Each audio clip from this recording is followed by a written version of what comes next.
been having fun speedrunning Dandara in the little time of summer I have before high school starts up again. I even participated in a speedrun race with some of the top runners of the game. Even though I lost horribly, it's still fun to get together in something that we share and love. Speaking of this thing that we share and love, I also love to break it. There's quite a bit of jank and exploitation used in the speedruns of this game, most of which is caused by memory shaft, but that's not all of what can be exploited. For example, turning off VSync allows you to bypass a scripted mini-boss fight and can save around 10 seconds in a speedrun. But it hasn't actually been used in a record-breaking speedrun, yet. There are actually a good number of skips that aren't actually done in speedruns, either for their immense difficulty or just plain out uselessness. But even though they aren't useful, in the context of a speedrun, some glitches allow for the completion of the game without certain items to be possible. So today I'm paying tribute to the many tricks that can be done to skip these required items. Something worth mentioning before I showcase these skips is that for some of these I turn on cheat mode to either bypass something for demonstration or fully upgrade Dandara, as technically you can grind infinite salts. Just wanted to get that out of the way before somebody says something. Oh, you want to know how to activate these cheats? Here, I'll show you. You just gotta go to your keyboard and type RICKROLL. An interesting item that's been skipped is the Rock of Remembrance. Although there are only 2 places that it blocks off without having it, finding a way to skip them is a lot harder with the fact that you can't grab Memory Shaft in the desert. As for this first block, we would just need this guy to damage us off this platform, but his attacks don't reach that far. Fortunately, there is a way to get damage boosted off the platform.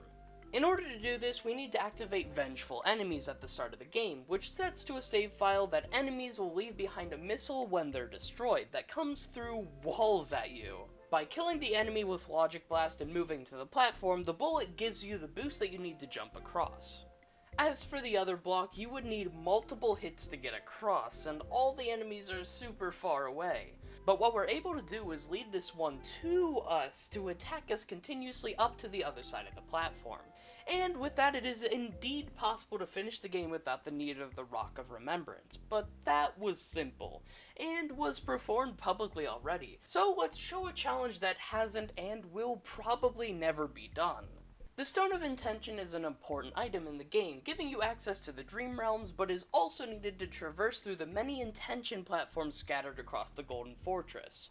The block at the entrance to Dream Realms can very easily be skipped. It's even done in the current 80% route. But what about the Golden Fortress? Well, you could technically say that you could do the frame perfect skip flawlessly over and over again to get through the fortress. Yeah, that's really our only option.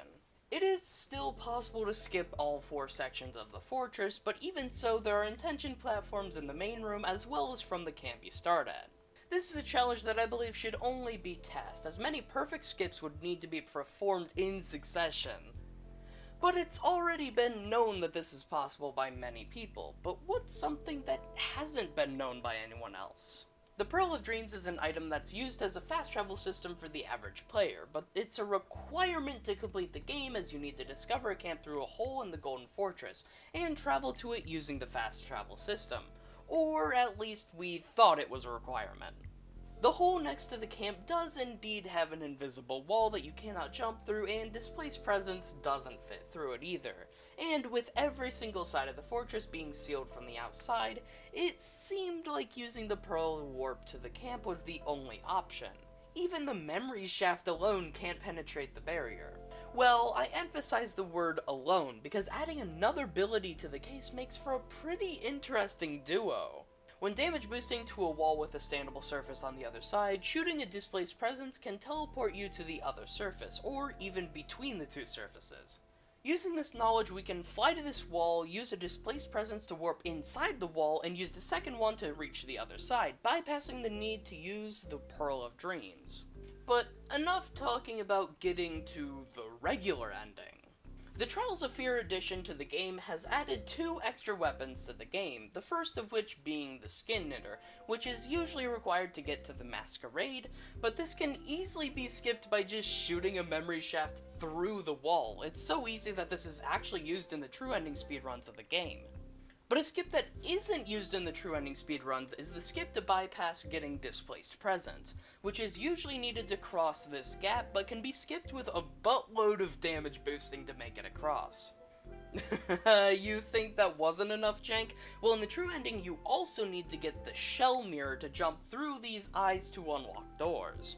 Or if you're a pro gamer like me, you could clip through this ground with our classic duo, warp to the door, slip through this wall, slip through another wall, and the game just lets you jump through the eyes and the boss. No pro gamer moves here. As you can see, the jank in this game is freaking immeasurable. Well, almost. Even though it seems like the jankiness ruled them all, there's one item that, no matter what, can't be skipped. And it goes by the name Stone of Creation. In order to get to the right side of the map, you either need the Stone of Creation or the Rock of Remembrance, and so far, there's been no way to bypass these restrictions. But just for the fun of it, let's pretend that this platform moved with or without the Rock of Remembrance. Would the game be possible in this case? Well, let's take a look what this accesses. It accesses a room blocked by a Creation Stone, Intention Stone, and the Creation Stone. Okay, that's cool. And it accesses a hall blocked by the Stone of Intention. Wait, there's a little gap here and a little friend to help us. Turns out our friend over here can push us through this gap and let us to the other side. As for the Remembrance Desert, there are two places with creation devices.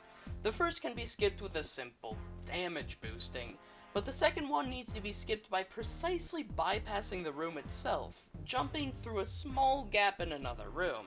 From here, it's a straight shot to Rock of Remembrance, as well as nothing blocking our path to Memory Shaft. Now that we have Memory Shaft, any creation device can be bypassed. Any. Let's take the boss fight Belia, for example, which you will need to defeat if you don't want a death warp out of the Remembrance Desert. The front entrance to the fight wants you to use the Creation Stone, and has an invisible wall there preventing you from flying in. What you want to do is damage boost through these barriers and head to an exit-only tunnel. Fly to the exit platform, damage boost through it, and fly up to the Belia fight. I hope this was enough to convince you that Memory Shaft is enough to bypass any Creation Stone. And with that, it is indeed possible to beat Dandara without obtaining the Stone of Creation. If we were to ignore the restriction of this platform. Because of this stupid platform, the game isn't possible without the Stone of Creation, and it sucks, knowing that we were so close to being able to skip all the important items in the game. We were just so close. But why does it even matter? None of the previously mentioned skips are put into use in speedruns except the Skin Knitter. Shouldn't we just live with the fact that we can't skip the Stone of Creation? No! And I'll show you why. I present to you the creationless route. So, let's say, perhaps, that we were able to hypothetically, magically get across the Stone of Creation blocks in this area. If there was a way to do that, just that, speedruns would be incredibly faster. So in my creationless route, I simply give myself displaced presence to allow me to skip these 3 creation devices. Of course, we don't know a way of getting past them yet, but I'd like to demonstrate the fact that being able to do so would shave so much time off of a run. The key factor about this route is that we don't even touch Village of Artists, which means alongside not getting the Stone of Creation, we won't be getting Johnny B missiles, which surprisingly doesn't impact the route in a scary way. We make our way around the village and get across this bridge. We upgrade to 5 hearts at the capital outskirts and head to the Remembrance Desert. We take the same route as explained before, damage boosting to skip having to deal with creation devices as we grab the Rock of Remembrance and Memory Shaft. From here, we death warp back to the capital outskirts and make our way to the Crib of Intention, making sure to camp at the Reasoning Lock and upgrade to 6 hearts. We grab the Stone of Intention, go back to the Reasoning Lock, and damage boost past this creation device, leaving us only 2 health to gather salts around the Intention capital.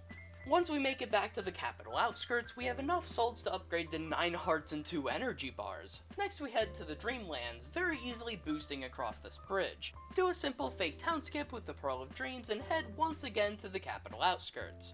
Unlock the Golden Fortress, kill the bros, skip the locks, and kill Eldar. As for the salts, there are many specific things that might need to be done, which done correctly gives plenty enough salts to do the lock skips in the Golden Fortress. This route takes a few more trips than a regular any percent route, but it's all worth it with the fact that none of the stupid Village of Artists will even be touched, which shaves about 10 minutes off of a run. I can't say for sure exactly how much faster this route is, but I'm confident when I say that it's a notable improvement. There's nonetheless probably plenty of flaws in this route, and it is obviously difficult, as much of the run needs to be completed with very little hearts. But on a task level, I'd say the route would be worth considering, especially considering the fact that if there will ever be a way to skip these creation devices, chances are at this point tasks would need to perform such a feat. But if you ever want to give this a shot yourself, just enable the cheat code that you can find on the Dandara speedrunning Discord and give yourself Displaced Presence and 2 infusions to make it across the 3 devices.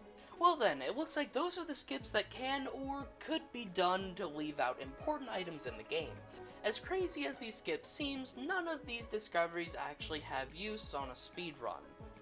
Well, actually, you remember the skip done to bypass the Warden fight? This skip could save around a minute in a true ending run. So I guess this wasn't actually a loss of effort. So continue exploring the extents of your favorite games. You never know what you may find or discover. Thank you for listening.